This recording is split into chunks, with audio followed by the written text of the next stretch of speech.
All to please take your seats. I guess I can ask, but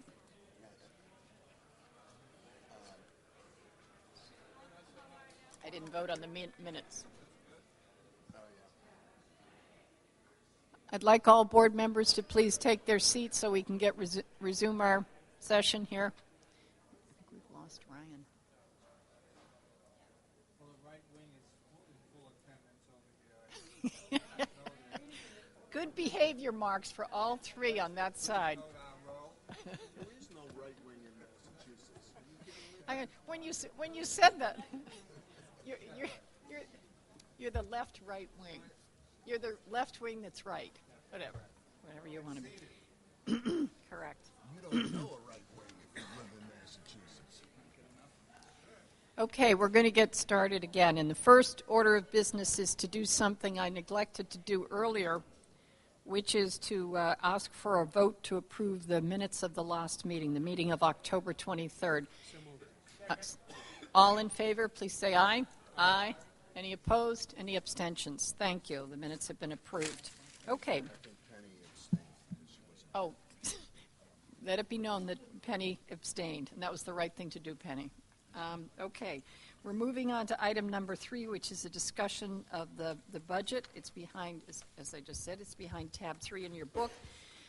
As I start, I want to thank the budget subcommittee. So Ruth, Vanessa, and Ryan served with me. We met with the commissioner, Bill Bell, and Jeff Wolfson a couple of times, once in October, again yesterday.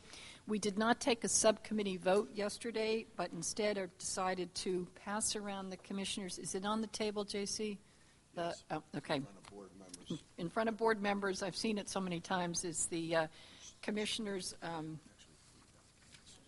there's 3 documents, actually. There's the commissioner's recommendation, there's the memo, there's the spreadsheet that talks about the budget in some specificity, and the third is the reminder to the board members about the schedule. We talked about this back in September, but it always helps that we look at it each and every time we talk about the budget. So in yesterday's discussion, Bill led us through some of the overall goals that the subcommittee had agreed to, as well as the focus areas as we looked at priority funding going forward. And I think I'm going to turn it over to the commissioner and ask him to set up this piece. Thank you, Madam Chair. And the recommendations in front of you, I think, and for Vanessa and Ruth, who were not able to make this yesterday, I think are very consistent with the first month's discussions. We recognize that the state continues to face a very difficult fiscal climate context. Revenue is underperforming at this point in time. And so, and we also recognize that the potential for cuts from our federal funding are very possible here. So while there are many worthy department programs and needs, and we could have come up with a much longer list in recognition of the fiscal challenges that face the Commonwealth, the committee really restricted its recommendations to a very small number of priority areas for additional funding in FY14. They're outlined in the memo. They begin on the second page, and first and foremost, we advocate for continued financial support for our local school districts, primarily through Chapter 70, the circuit breaker, and our transportation accounts. Second, advocate for funding to support our efforts to provide strong programs for English language learners, not least of which is an additional $2 million that's needed to conduct training in FY14 for sheltered English immersion for an additional almost 8,000 teachers, which would bring the total appropriation to $3.2 million, with that additional $2 million needed. The third area is increased assistance for district and school turnaround. I appreciate the chair's comments in reflecting on last night's discussion. This is our key way in which we can support local efforts to turn around schools, to improve schools, to support district capacity building. There are 2 main lines here. One is the targeted assistance to schools and districts. We're recommending a funding increase of $2.4 million, which increases the total to $10.1 million. That would include additional funding for school and district assistance centers, as well as grant funding to support our underperforming districts. The second account is at the district accountability reviews. We're advocating bringing that funding to the level that it was 5 years ago, when we were able to, when EQA was able to conduct 40 or more district reviews a year. This would allow us to get back to that level, which is anticipated in statute, without having to dip into other funding sources, which is what we currently have to do. Charter school program administration, the last two items, 4 and 5, really have to do with our capacity as an agency. You have made this a priority the last couple of years to provide dedicated funding for to allow us to provide appropriate oversight over charter schools and administer the charter school program and maintain the high standards that we've had.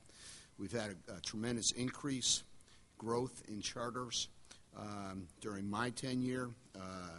We've increased by almost 20 as of next school year, 20 from where we were, almost a one-third increase, with an additional number of new charter applications in front of you this year. We think the dedicated funding of $1 million would provide the infrastructure, the support, the staffing to administer the program in a robust way. And then finally, there is, again, in keeping with our focus on our capacity to provide program support and administrative support in making sure that the funds that the Commonwealth distributes are used as effectively as possible. We would like to see some of the current personnel restrictions in particularly the larger grant accounts removed, which would allow us to fund 1 or 2 positions from an account, which would have a negligible impact on the grants, but would really boost our ability to provide effective support for using those funds well. And those include kindergarten grants, adult basic ed, achievement gap closing, and expanded learning time. Bill or Jeff, I don't know if you want to add anything. Might be smart, Bill, just to remind the board of the budget cycle at least, sort of what happens from here. This is the month that the board does take a vote on this. Sure. Good morning. I was going to say good afternoon, but good morning, everyone. So where we're at, and the commissioner just outlined the priorities of the board budget committee quite well. Where we're at is we are presently working in conjunction with the secretary and his team, as well as the governor's fiscal team, in developing. We're really doing 2 things at once, but in relation to the 14 budget, which the commissioner just articulated, we're in the process of developing what that spending recommendation would be for the next fiscal year, beginning next July through the following June. As the Secretary's introductory comments indicated, we are, and what yesterday's lead story in the Globe indicated, we are in the middle of a fiscal challenge. Certainly revenues are down, as you saw, $256 million, albeit a small percentage against the total revenue projection of $22 billion, but the trend is not a good trend. It's one that looks like it'll go deeper than the $256 million. So with that, the governor and his fiscal team, working with the secretaries and the agency heads, are working on contingent plans to spend less, to be blunt. And obviously spending less in this year, if you'll annualize that forward, could mean spending slightly less next year as well. And that's the context that the commissioner referenced in how we worked with the budget committee on recommendation, really focusing on those areas of high leverage in what we do and where we have identified absolutely criticality of need. Clearly, funding districts and education on the ground is primary. As you all know, the issue of the retail initiative is also a necessary commitment the Commonwealth has made to ensure our educators who teach kids with limited English proficiency teach to an appropriate level. It's a compact we have with the federal government. That's a necessary fund item. and the work. And I will say, Chair Banter, I believe it was a rhetorical question, but that was absolutely by design yesterday, that we would tell you what the need was and then show you later in the evening. Linda is highly skilled at these kind of things. It has nothing to do with me. To that end, following through the other areas, we understand there are not going to be a lot of new administrative dollars for state government in the next year. So items 4 and 5 really get to allowing us flexibility within existing appropriations. So from a context perspective, we will be working with the Secretary to file the Governor's recommendations for the Education Secretariat, and in particular for us, the K through 12 sector. That budget will be filed by the Governor this coming January. Recommendations will be finalized by the end of December. And from there, we start the legislative process that leads to a budget next July, working first with the House Ways and Means Committee, a vote in the House ultimately, and then leading into the Senate and the Senate Ways and Means Committee, and a negotiated conference budget sometime in May, June of next calendar year. So that's, I refer to the budget process as a wheel. So we're somewhere in the beginning stages of the 14 wheel, and we're halfway through the wheel that is 13 with a lot of challenges. So administrators in the department, in conjunction with fiscal staff, are looking at their accounts to see, no one likes to spend less.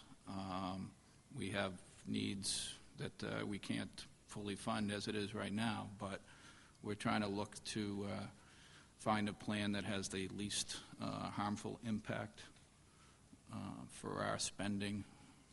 Not that there's a good solution in any of that, but the context is, I was referred to as a dark cloud earlier this morning. I hope I'm not really a dark cloud, but it seems like lately I've been walking into rooms and not being welcomed. We can't have that now. So that's the context for where we're dealing. Jeff, thoughts?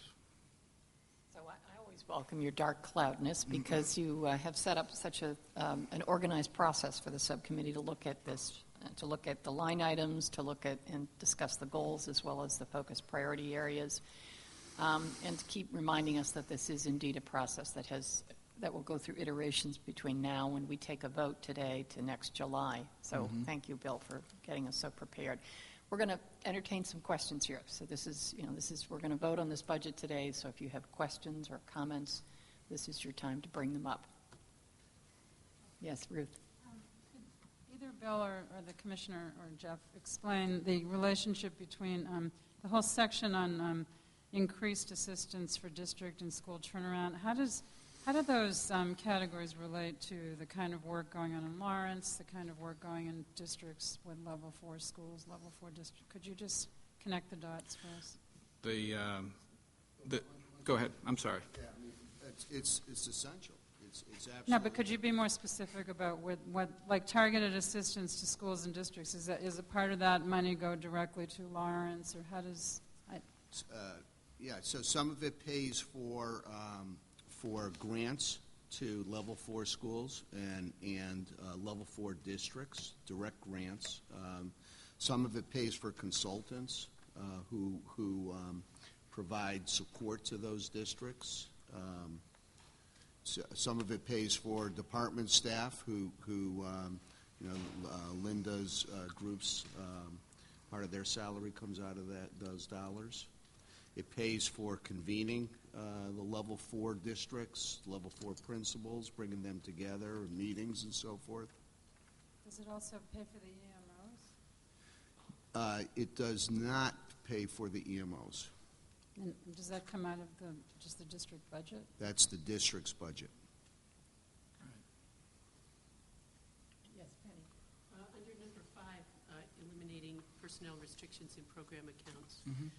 Commissioner, or you, can you tell me what percentage of these accounts you think would appropriately go towards supporting personnel to help administer them?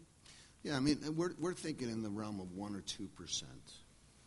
which would be sufficient, given the size of those accounts, to pay for one or two individuals to provide programmatic support and Thank you. Yep. If I may, Board Member Noyes, as well, just historical context, a number of these accounts used to fund personnel some years back, somewhere around fiscal 08, 09. There was an initiative by one of the branches of the legislature to consolidate all administrative spending, all personnel into central administrative accounts, which by itself is not a bad budget strategy or plan, but what's happened since is when the state really went into the fiscal downturn that we all have experienced. Central administrative accounts tend to be, the first items on budget reduction targets. So what got caught up in those funding reductions was monies to ultimately fund personnel, leadership, and program areas. As a result, we've continued to make sure we have programmatic leaders, but at the same time at the cost of other things that used to be funded in our central administrative structure. So, that's really that's the context for which we're asking back, understanding that the appropriation levels are not likely to rise, but looking for those, the Commissioner said, that 1% to 2% depending on the appropriation. Penny knows well from the foundation world that whenever you give a grant, you need to build in some of the, how do you make it happen, some of the operational costs. And when the federal government gives the state grants in education, there's an allowance usually for personnel. So Right. This is an unusual situation. It's not a new item for this subcommittee, though. We had the same item last year, and Bill, didn't we make some progress? Would you share good news, Mr. Cloud? We did. We had 7 accounts on this list last year and had some success on them. But as the Commissioner said, the accounts listed here are really our big state grant accounts. The accounts we had success with, which we are taking advantage of in this year's spending plan, albeit with the potential 13 concerns still with us. But these accounts would, I've been using the term leverage a lot lately, but we think we could leverage a fair amount if we could have a small set aside here. Thank- Just as a comment, it seems like a very small percentage that you're thinking of. Certainly seems reasonable to me, and maybe even mentioning that percentage somewhere in the ask would comfort people who think maybe you're trying to raid these large accounts for huge increases in staff.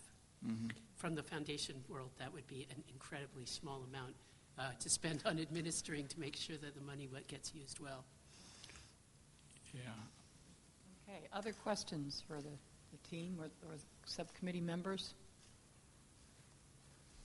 Seeing none, I think I'm going to call for a vote. Can I ask someone to move the motion? Second? All in favor? Oh, I guess any additional? Okay, all in favor? Aye. All opposed? Any abstentions? I think the secretary abstains, right? Yeah, okay. In the Madam Chair, beginning. if I may make a comment, too. Sure. We are going to have budget hearings at the education budget. We appreciate the action of this board today. We'll take that under advisement. I'm glad to have that. We're going to have budget hearings where members of the public will be able to come and testify on this. The first of those is going to be held 4 p.m. December 3rd on the 21st floor at Ashburton Place. The second is, Jim, do you have the date of the second? Okay, December 6th, 4 to 6 p.m. at Worcester State University. So those are opportunities we have every year for members of the public and for the education community to come forward and testify on the budget. Thank you. Thank you. Okay, let's move to item number 4 on the agenda, which is the proposed amendments to the regulations on the innovation schools. And I think we're going to have a number of people, Bridget, Jim, Cliff, join us at the table. I know we all read these changes, and I think we're going to get a little bit of a context setting here so that the innovation reg changes make more sense to those of us around the table, because they made sense, but they could make more sense. Okay. Commissioner, would you like to set this up? Yeah, and I'm going to turn it quickly to Bridget, so there's a warning, but welcome Cliff again to the table. Cliff will be up here for the next 3 items. He's been on the job all of 24 hours, so he's well-versed. So we're not going to put him on the spot, but these are areas that will be part of his portfolio of responsibility at the department. The innovation schools and charter schools will be part of that. So the innovation schools are one of the three major sets of initiatives that were launched through the Act, the 2010 Act relative to the achievement gap, and allows educators and stakeholders the ability to create schools with increased autonomy and flexibility within the footprint of the school district while keeping the school funding within the district. I am bringing these forward with the recommendation for a vote. These are proposed amendments on regulations that clarify based on our experience the first 2 years, areas that we think need clarification. Your vote today sends these out for comment. This is not a final vote, and then we would in 2 months' time or so come back around for the final vote. So, Bridget, why don't you give folks a quick overview of what they're being asked to vote on? Thank you, Commissioner. Excuse me, is this on? Yes. I'm Bridget Rodriguez. I'm the Director of Planning and Collaboration in the Executive Office of Education, and I work primarily on the Innovation Schools Initiative. So I've been asked just to give a very short overview of the initiative to date, which is now approaching 3 years. We have 44 established schools across the Commonwealth. I'm often challenged to try and describe these schools, and it's often difficult because each of them really is using autonomies and flexibilities to meet their particular student population's needs. So they're all very unique. But among the 44, there are some themes. So about a third of these schools are level 3 schools that are looking to use the redesign model to try and address some of the needs in their own current school population. About half are elementary schools. The majority are conversion schools. So these are schools where teachers have gone through the approval process and on a 2/3 vote voted to approve the Innovation School Plan and the autonomies that allow the plan to work well. There are 25 districts that are included in the 44 schools, and they're serving about 12,000 students across the state. And when we look at the demographics of this group, they seem to reflect well the school systems within which they're situated. These schools are using autonomies around school calendar and schedule, curriculum and assessment, professional development, budget, staffing, and district policies. And I always try to remind folks that this initiative is different from charter schools in that these schools are situated within the district, and the oversight is completely local. So these are locally initiated plans that are locally approved by the school committee ultimately, and then locally overseen by the school committee as well, while remaining under the state accountability system. Just to give you a few examples of some of the programmatic trends that we see. Again, we see a wide variability in what folks are doing, but close to half of our schools have some kind of STEM theme. We have a number of dual language schools, high schools that are addressing multiple pathways for students, wraparound services, as well as extending the school day through some novel use of teacher time and staggering of staff schedules. We have had, you heard some about earlier in the meeting about the grants that we've been able to provide. The figures that you heard about earlier are for all of the schools, not per school. I wanted to just clarify that. The planning grants have been for about $10,000, averaged about $10,000 for folks going through the process, and then the implementation grants have averaged around $35,000, which are one-time monies to help schools through that initial implementation phase the first year. Overall, the initiative is intended to be cost neutral long-term. This past June, we launched the Innovation Schools Network, which is a convening of the 44 schools across the state to try and build collegial relationships. We've continued this fall to invite folks to a couple of site visits. We'll do that again in the spring. All the feedback we've received both from the initial launch in June has been extremely positive, as well as the site visits. As you can imagine, folks really like to connect with others that are trying to do things differently. We'll be giving more of an update, more expansive update in January, but just to give some context to the proposed amendments that you have before you, that's where the initiative is at the moment. My colleague Jim DiTullio is going to go through the amendments, each of them. But in general, they're based on the experience of these 44 schools and some of the areas for which folks have requested and sought clarity from us. And we hope that these amendments will just further make the approval process smooth and predictable for those planning schools. Well, I think a year ago when we first came to you, I think as we've noted in 2010 when the Achievement Gap Act law passed, there was a need with the provision of the new section of the statutes about innovation schools, there was a need for sort of a baseline set of regulations which this board adopted in 2010. We came to you last year because that sort of baseline level of regulation, we need to put a little meat on the bones, as we said, and add a little context. So, but I think, unfortunately, we've made liars of ourselves because a year ago when we came to you, we said we would not be coming to you on a yearly basis with updates to these regs. We hoped it would be the first and last time for a while. And lo and behold, here we are exactly a year later with what we hope is a very sort of, the way we see it, a surgical update to the regs and something that was brought to us by a series of very specific real-life experiences at more than one school. And when you see an issue come up at more than one school and it's a very similar issue that actually has a very simple but important fix in the regulation, it's time to do something about it. So that's why we're coming to you with these three very surgical changes to the regulations, amendments. And we really do hope it's the last time we have to amend these or propose amending these for a while. The first is more sort of a technical correction. Last year we came to you with adding the definition of teacher, because the term teacher came up several times in the Innovation School statute, but the term itself was not defined, and it came up, well, who's a teacher and who isn't a teacher? You'd think it's an it's a very easy answer, but it actually isn't an easy answer. And so last year we came with a definition of teacher, but it turns out that the definition that this board adopted was just slightly short of probably what we actually intended to have. We had said anyone who operates with a license under existing ESC Reg 603 CMR 7.043A. What we realized after a year's worth of experience was that actually left out two other classes of licensure, which we also believed should be included as part of the definition of teacher, specifically specialists, and which would be included in Part B, and Part D, school guidance counselors, school nurses, school psychologists, school social workers, people who are really instrumental in the running of these schools, particularly schools that are going through conversion votes.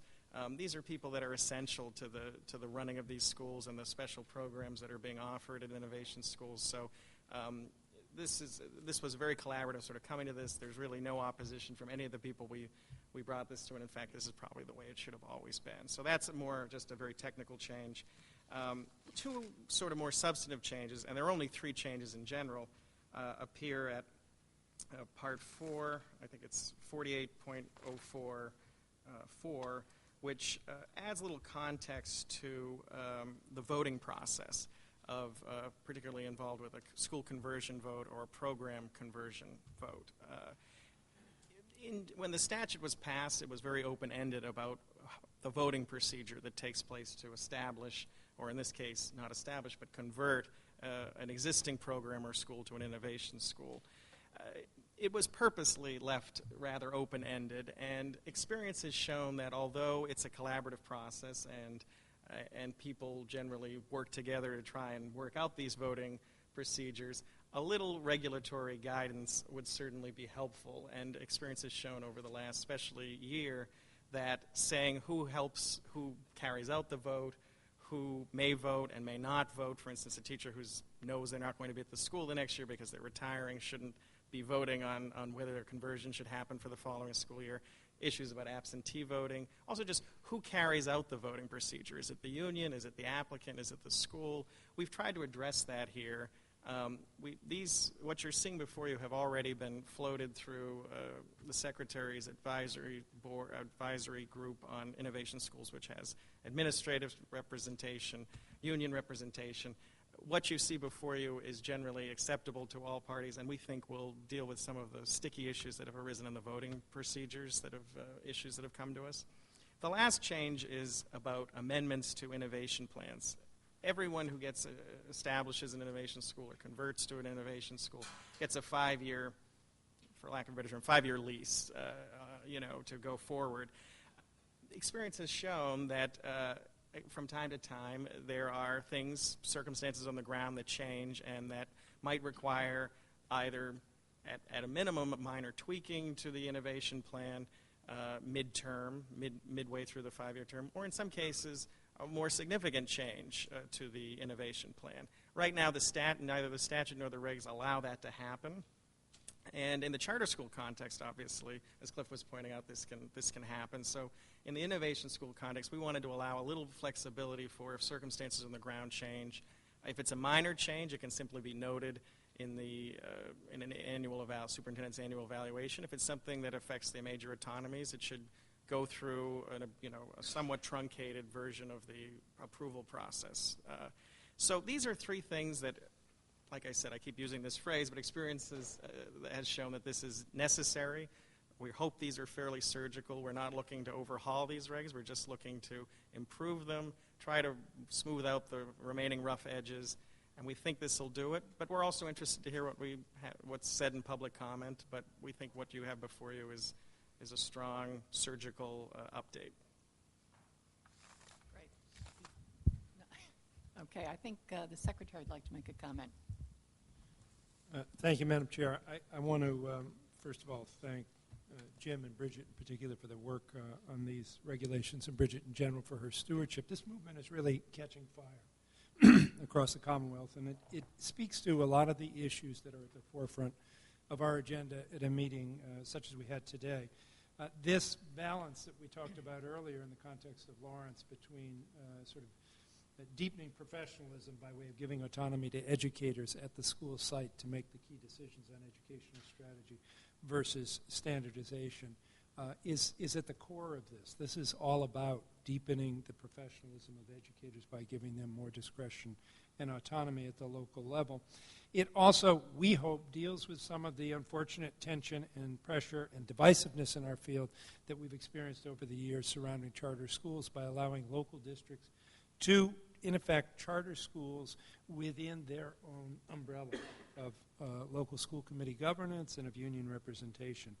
And the fact that there's been so much interest in these schools in such a short period of time, I think suggests that we've hit a responsive chord, and now it all depends on how we develop it. And so we're delighted to have Cliff rejoining us again. He was here at the birth of this initiative, and now he's back, and hopefully will help us steward it through. So what you see today is relatively minor in the overall scheme of things, and in part the result of the fact that the movement is gaining momentum, and we have more instances of schools happening, more people trying the various ways and means of working through the procedures, and invariably issues come up, and so we've brought those issues back to you and try to iron them out in the course of the regulatory process here.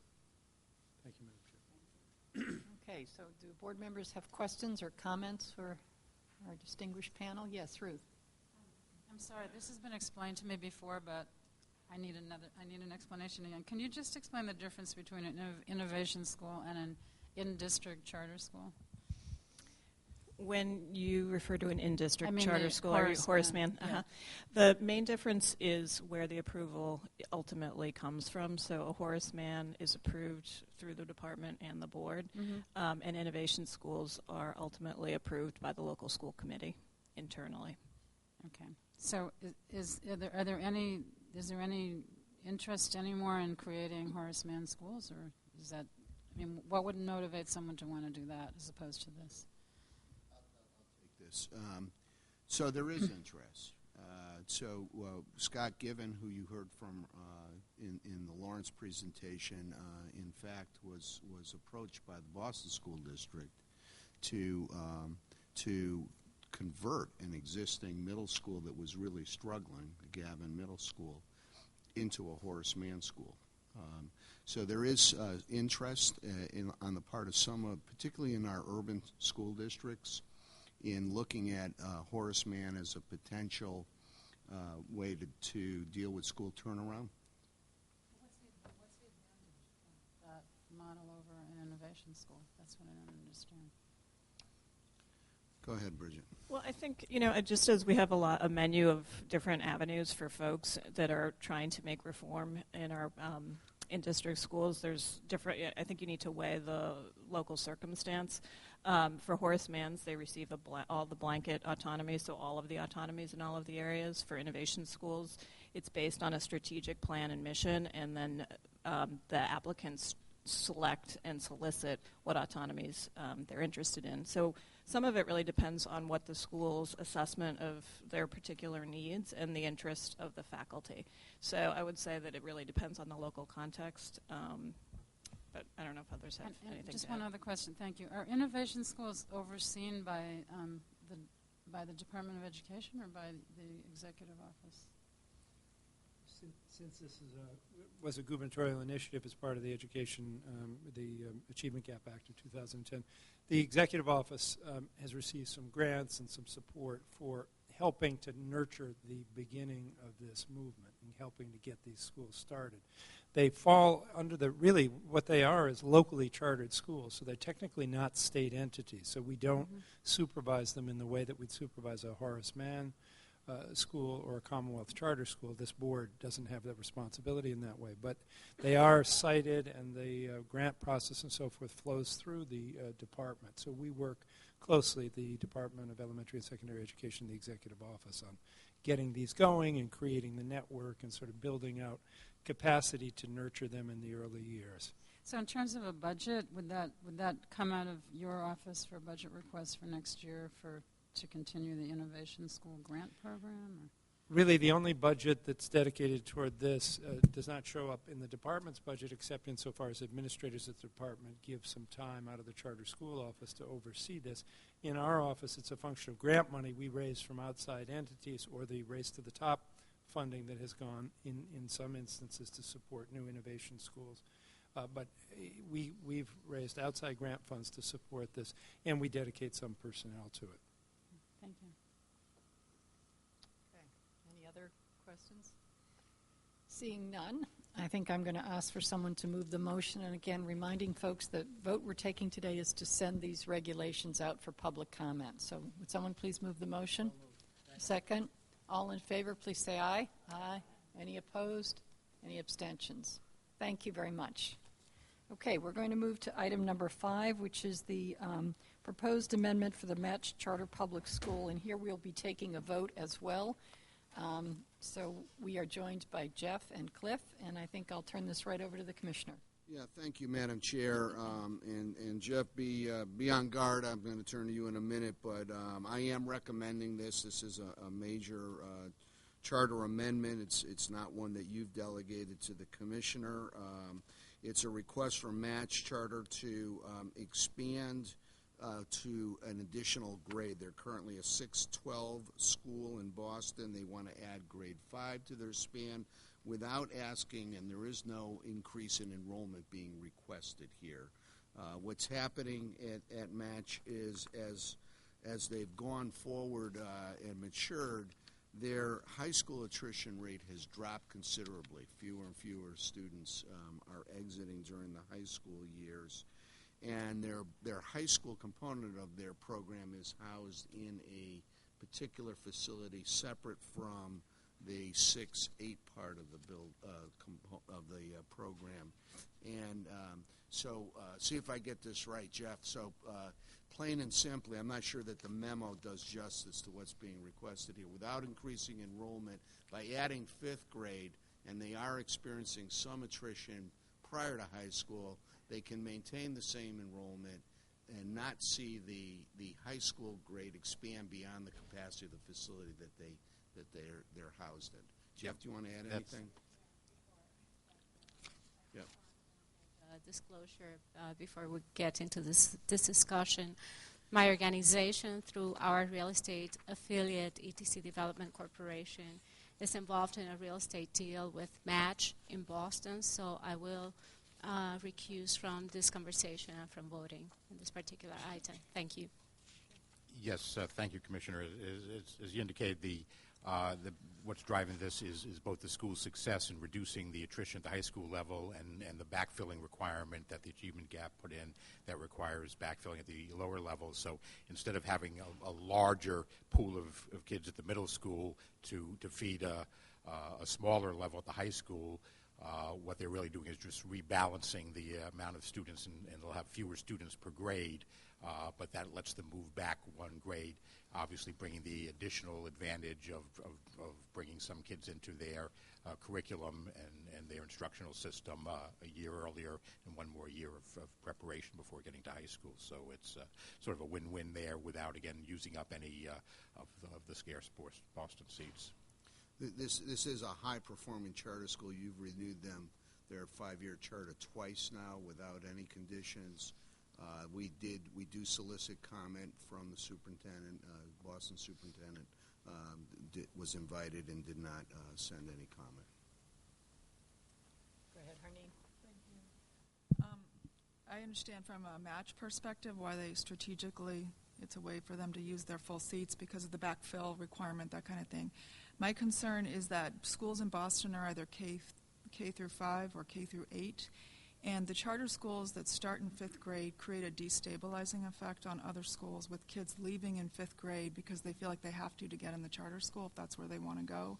And so there's a number of schools where you see the 5th grade end up being this kind of weird influx, outflux of students because they're, kids feel like, oh, want to go to the Academy Pacific Rim, for example, that starts in 5th grade, got to go now. And so in BPS, they automatically fill those seats, so then that 5th grade ends up being all the work that's done all along to build a strong community, learning community, engaged students, families, et cetera, ends up being kind of bifurcated or whatever in that 5th grade. So I have a hard time with kind of overlaying another grade range on an existing systems grade range. I see that BPS didn't submit a letter here, but it just seems from a parent and family perspective, it creates a lot of problems in terms of people wanting to stay at their school through 5th grade, feeling they have to leave, and adding another school that has that as an entry point to me seems problematic for the district. Yes, Penny. I have 2 questions. One is, what is a backfill requirement? And the second is, doesn't Boston have the advanced work program where some kids move from 5th grades to other 5th grades already?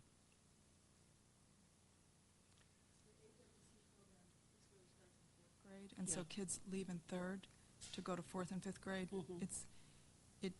But they go somewhere for 4th and 5th, and then they might go somewhere for 6th, but you don't usually leave in 5th. The backfill requirement, it was something that was added by the Achievement Gap legislation in 2010. Prior to that, if a student left a Commonwealth charter school, there was no requirement that the school fill that at the higher level. So what many schools did is they took kids at their entry grade level, but wouldn't admit kids at higher grade levels. And the backfill requirement now, up to a certain point, does require the school to fill vacancies as they occur. So we encourage more students to come into the system at later grades. So I just building on what you just said, Jeff, I'm a little confused because is there a requirement that match, if there's attrition in the 6th, 7th, and 8th grade, are they required to fill those spaces? Yes. So why wouldn't that get them up to the 550? Oh, they have no trouble getting to the 550. Yeah. The problem is that when they first set this up, they had to take in more students at the middle grades because of that attrition to get down to the level that they could handle in their high school. Mm-hmm. Now it doesn't take as many students coming in to fill up the high school. Okay. So they could just simply admit fewer students coming in since there is no attrition and see their enrollment drop. They would obviously like to be able to use the full 550 that this board's granted them.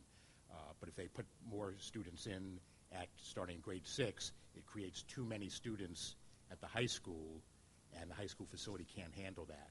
So are they proposing to lower the number of kids in 6th, 7th, and 8th grade? Yes.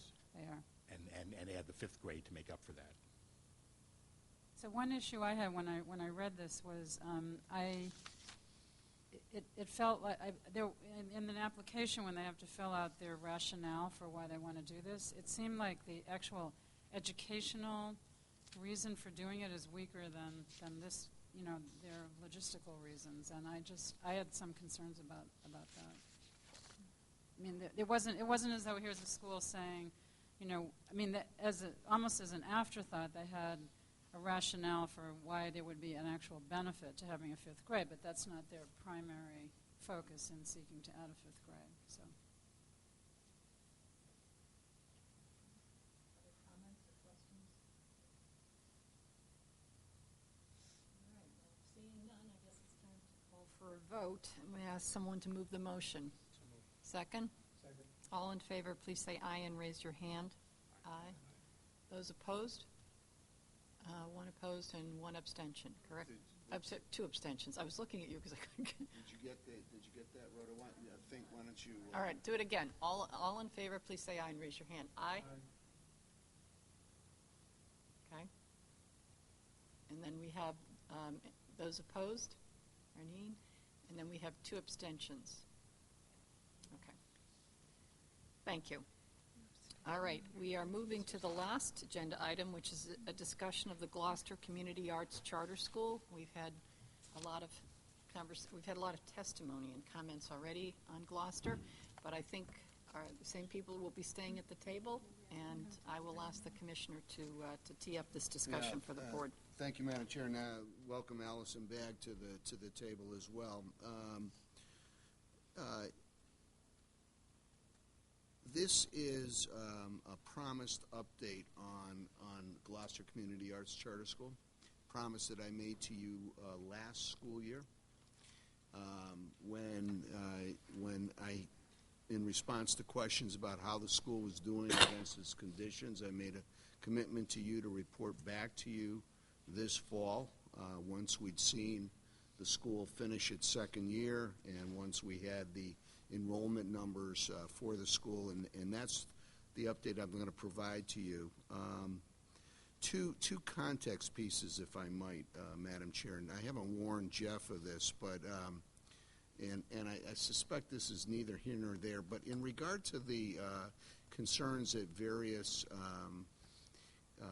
public comment folks have made about the impact of the pre-enrollment number on both the dollars that the charter school subsequently gets as well as on the dollars that the district does or does not get. Could you clarify for the board what does or doesn't happen with that pre-enrollment number? Okay, it's complicated. Just to recap the process, in the spring prior to each year, charter schools ask for parents to express an interest in attending the school. We call that the pre-enrollment process. They are required to report that number to us by March 1st. March 1st? April 1st. And we use that number to do our estimates of tuition charges and reimbursements for the coming year. We know those numbers are not terribly accurate from experience. Gloucester may be an extreme case, but in many cases, parents are testing out schools. There's no cost for them to put their name in for a charter school. They may be waiting to hear from school choice options within their public school district and waiting to see what school they get assigned to. There's no way we can require a parent to make good on their pre-enrollment application. So we really don't know for sure who's going to be attending a charter school until September rolls around, school opens up, and we collect the October 1st SIMS data that is really the reliable enrollment count. In terms of the ultimate cost to the school district, the sending school district, in the end, it all evens out because we may overpay them for the charter school for the September payment, the first payment they get, but when we get the October 1st enrollment, we'll make an adjustment. So by the time we make our second payment in December, it all nets out. And school districts are never charged for students who do not attend charter school. Having said that, though, Val Gelman's comments, there's definitely an element of reality to that school districts are trying to put their budgets together in the spring. They have to base it on their best guesses, and money that's available to them in the spring is a lot more useful than money that becomes available to them in the middle of the school year. So we're very much aware of the dilemma. It's just a function of the fact that we pay for charter schools and charge districts for charter schools on a real-time basis. Contrast that with Chapter 70, where school districts get Chapter 70 aid not based on how many kids are here this year, but how many kids were here last year. And they've gotten used to that, and that lets us be very accurate in how much aid we're going to give them and telling them that aid. If we were, telling districts, gee, your October 1st enrollment is down, we're going to cut your Chapter 70 aid in November, they'd have a lot of problems with that. So that's the dilemma that we've always had and have always discussed with the legislature in trying to figure out a better way of doing this is if we want it to be based on the latest current data, and clearly if students leave a charter school, districts certainly don't want to be paying and shouldn't be paying for that. But again, that requires adjustments, right up through the middle of the year where we're collecting data and making adjustments to tuition. So I can either be timely or I can be accurate, but I can't be both. I just wanted, and in my mind at least, it doesn't change anything I'm about to tell you about the school. I just wanted to kind of get that clarified. The other context piece, the issue of the loan to the school, which has come to our attention in the last 48 hours or so.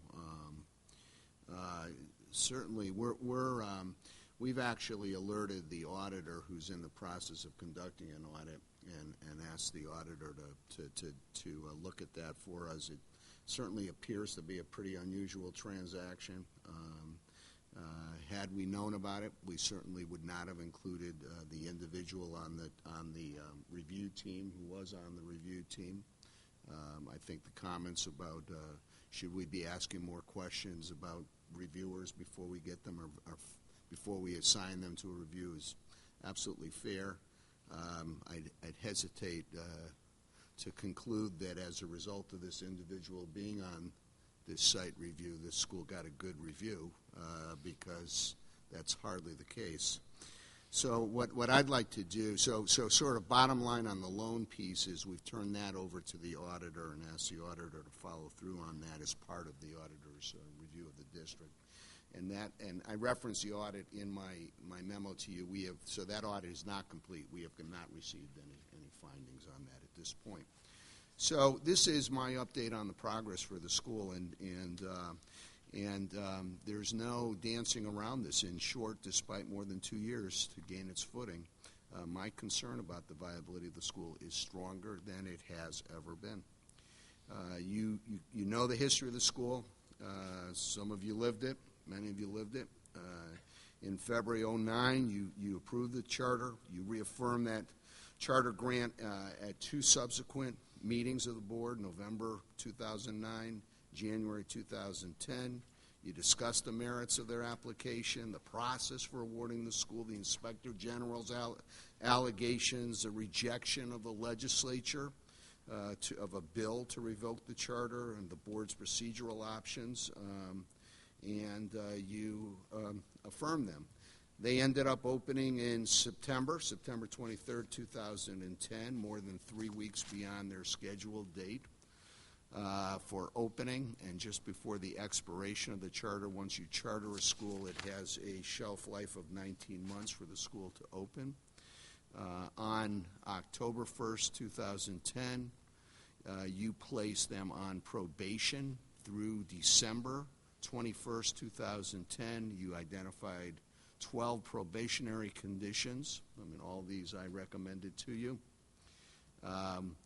And having reviewed the school's progress against those 12 conditions, you felt that they had made sufficient progress that you endorsed my recommendation to remove them from probation, but nonetheless not to remove conditions. And so you identified a set of 10 conditions that have been in place since 2010 I've resisted having a moratorium on this school every month. It's been my contention that once they're up and running, we need to give them running room to be successful. My goal is that every school in the Commonwealth is absolutely successful. I don't want to see any of them fail because there are kids being educated in these schools.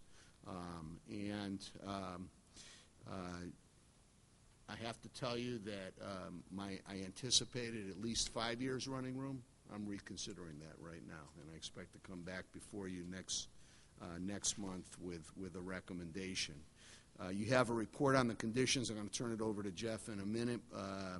In our estimation, they fully met 6, 3 in a timely way, 3 after a deadline we had imposed. One condition we feel has not been met, another's been met partially, and we can get into as much detail as you want.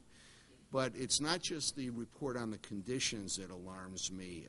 It's some of the additional analyses. In virtually every aspect of the school operation, they are struggling. There are a couple of exceptions, and I want to give them credit for that. They've made some progress in ELA achievement. Their special ed services have improved. They were a real concern all along, and they're much stronger now, and then the school's been responsive to those.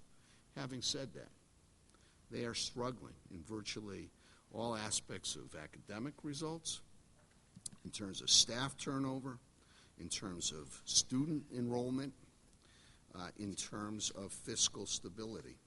At this point in their development cycle, they're at a place in the third year that we might expect to see in a first-year school.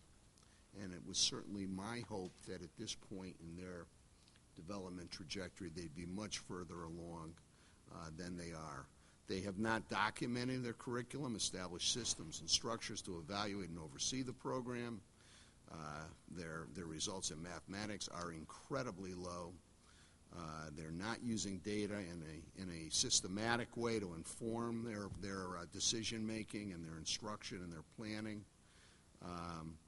and their financial viability is really on thin ground at this point. Their October certified enrollment is 125. That's down from a pre-enrollment anticipated count of 212 students. That's down from their enrollment the first day of school. As Jeff said, that enrollment determines their budget. They're in the process of cutting. The school's executive director has resigned. And so they have very little margin to deal with any kind of unexpected circumstances as it is. As you were reminded by one of the speakers, there is a lawsuit. I've updated you on where that lawsuit is. The Superior Court rejected the plaintiff's claims and upheld the board's decision to grant the charter. The plaintiffs filed a notice of appeal, and we're still awaiting Superior Court to assemble the record and move that process along. I can't tell you, I can't overstate how concerned I am about where this school is at this point. I have to make a decision on action going forward, and I have to tell you that revocation is very clearly within the realm of possibility for my recommendations to you. I'm likely to invite the board, representatives of the school, to appear before you in December in conjunction with whatever recommendation I do bring to you in December for further action on the school. But again, my purpose today was to provide the update that I had committed to bring to you in regard to the school's progress. And I have to say, in fairness to the folks that have tried to make a go of it, it's not easy to start a new school. It is not easy at all. But nonetheless, we do expect that 3 years in, we're seeing a school that's starting to blossom. And unfortunately, we're not seeing those signs here. And the question that I'm struggling with is, do we give them another 2 years to muddle along? Is there sufficient evidence that it'll be more than muddling along, or is it likely to remain muddling along? And do I want to subject students to another 2 years of a program that's just plain struggling? So that's the question I have to grapple with in bringing you a recommendation in December. Okay, let's go ahead, Vanessa. I have a question. In case of a revocation, if that's the decision you reach in December, and the board backs you up and approves that decision, what happens to the students? Is the school closed immediately, or it completes the school year before closing? That's a great question, and it's likely that if I do recommend revocation, it would be effective at the end of the school year so that we don't disrupt the school in the middle of the year. Brian. We've heard from a couple of representatives from Gloucester today. I was just wondering, do you know if the general community sentiment is similar to that, or is this something, and how does the general Gloucester community feel about the current state of the charter school? I certainly don't have a sense of what the general community feels. What you heard from were some folks who have felt passionately about this school from the beginning. Whether they're representative of a larger energy source in the community, I don't know. Comments or questions? Yes, David. I just have a comment that I really respect the commissioner's straightforward assessment of the situation. Thomas Merton once wrote that we're obliged at certain times to pay homage to the reality around us and give it its right name. And the reality around Gloucester Community Charter School is it is unsuccessful. And the name to the we should give the advocation of its advocation to continuing is unconvincing. Yes, Secretary Revel. I also just want to comment on the report, and there's some very disturbing deficiencies that are outlined in the report, and I hear and understand the kind of level of concern that the commissioner has. I think it's important as we go through this that we keep the focus on students, what's best for the students in this school. Frankly, this school has struggled. Every time we approve a charter school, we're making, in a certain sense, an act of faith that those who propose the school will be able to deliver on what they promise. Sometimes we're richly rewarded for that decision. Sometimes we're disappointed. There are a number of disappointing characteristics associated with this decision that we've made. At the same time, talking about naming reality, another reality we need to name is this school has faced implacable opposition from certain people in that community for a long time who've done everything possible to see it fail. So we'll never really know if, in the absence of that kind of implacable opposition, the school might have been able to succeed. So we ought to be careful what conclusions we draw from the lesson of this particular charter school, irrespective of how we act on it. Thank you. Arlene? Just one question. This handout, is this from you, or is this that says Gloucester Community Arts Charter School has made significant progress in a number of areas? It just isn't. Is it from the department? I believe that was the handout provided by the schools. Oh, okay. It was on here. It doesn't have any attribution. Okay, sorry about that. I think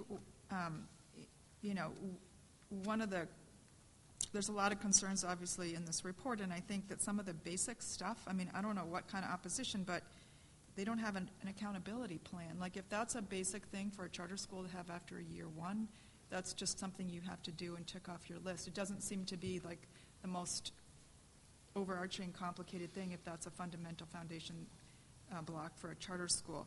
But I felt like listening to the new principal, executive director today, that a lot of what she was saying sounds good for school, but it sounds like what we would have wanted to hear when the charter was coming to the charter school hearing 4 years ago to say this is what our plan is versus here we are 3 years in and we're considering doing these kinds of activities.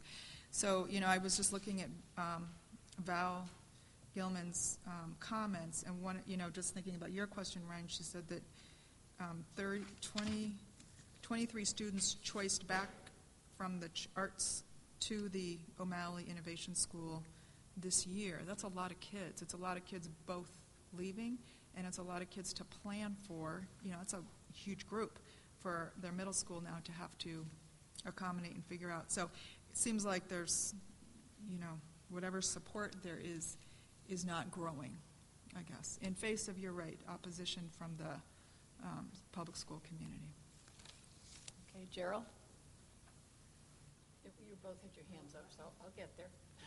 I was going to just say one thing, which was, it distressed me that Beth Del Forge, in talking about the moves that the school was making, did not mention anything about math, except to say we know we have to do better in math and science. And it seemed to me that that was a really very basic thing where we didn't hear a plan. All right. Gerald next, and then Ruth.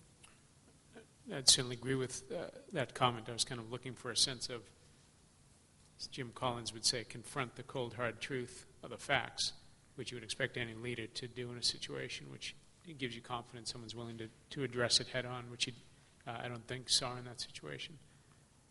Receiver Riley talked a lot today about not being ideological, but looking at results.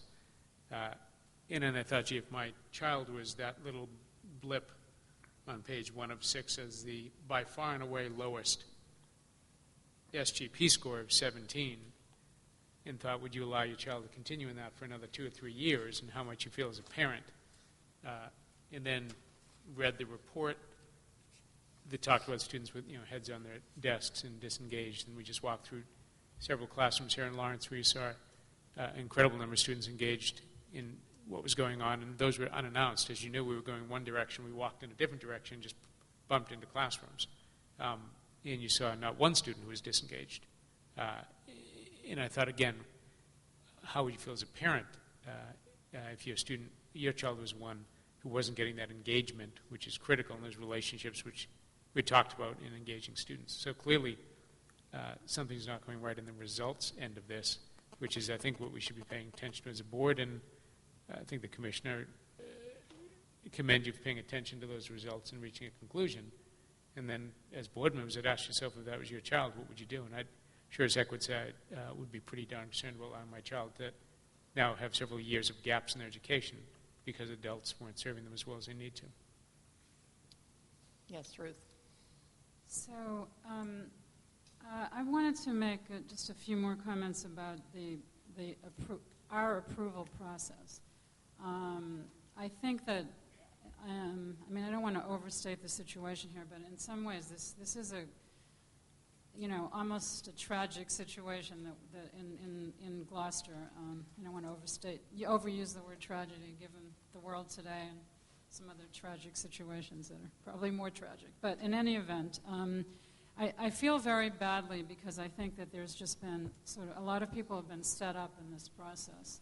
And I think that I have to say just publicly, I am in favor of revoking the charter of the school. I didn't vote for it to begin with, and I have tried to take that position all along in every vote I've taken here.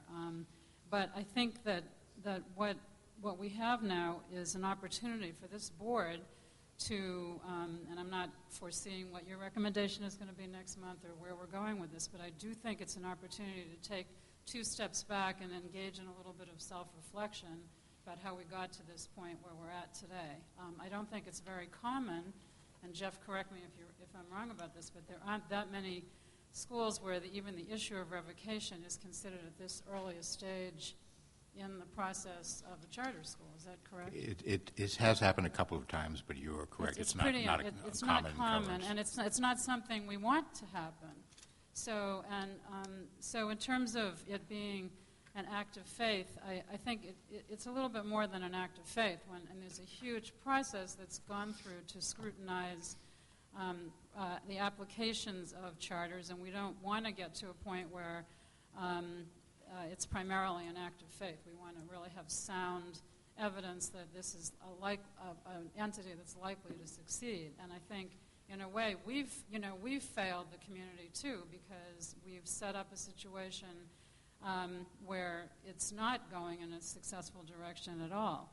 So I'm just saying that you know, there are a lot of, to me, there are a lot of victims in this process that didn't have to be if we, as a board, had acted perhaps in a more responsible fashion to begin with. And I just want to say, too, in the issue that the Secretary raised about community opposition, we take into account community opposition. I think that's we go to public hearings for that reason. It's not, certainly it's not the sole reason decisions are made about whether to grant or deny a charter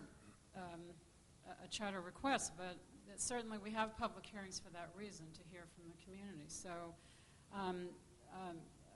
I just don't, I think the suggestion that this school faced opposition, and faced opposition for good reason, as we now see. So yes, I understand that maybe in this case, you know, in the opinion of some people, it was excessive opposition. I don't know. That's a subjective, you know, comment as well, or assessment of the situation. So I guess my point is that whatever happens next month, I do think that we really need to be very, going forward this year in the process of approving charters, we need to really try to learn something from what went wrong here in our own charter process as a board. Any additional comments or questions of the commissioner or the staff about Gloucester? All right. Well, seeing none, I am going to bring our meeting to a close. As I do so, I want to remind the board members of two things. One is, of course, your commitment to the charter hearings, and those are sessions where we listen. There's two of us at each of them. If you've done them before, you're a pro. If you need some coaching, the coach is right in the middle seat at that table. He sent us a memo, but if you need advice, there'll also be a staff member there with you. So as we pardon me? That's always a challenge. Leave the day before. Do what I do. But I thank you in advance. Those are important sessions to listen to the public. And then the second thing is to remind you that our next board meeting is December 18th. So that's a short time away. I think we have an evening before meeting planned. I'm not positive. Okay, we'll let you know. We'll meet on that right after this meeting. But if you could plan on it tentatively, and then we'll let you know as soon as we've made an informed judgment. Thank you all for your thoughtful participation. Have a good rest of your day.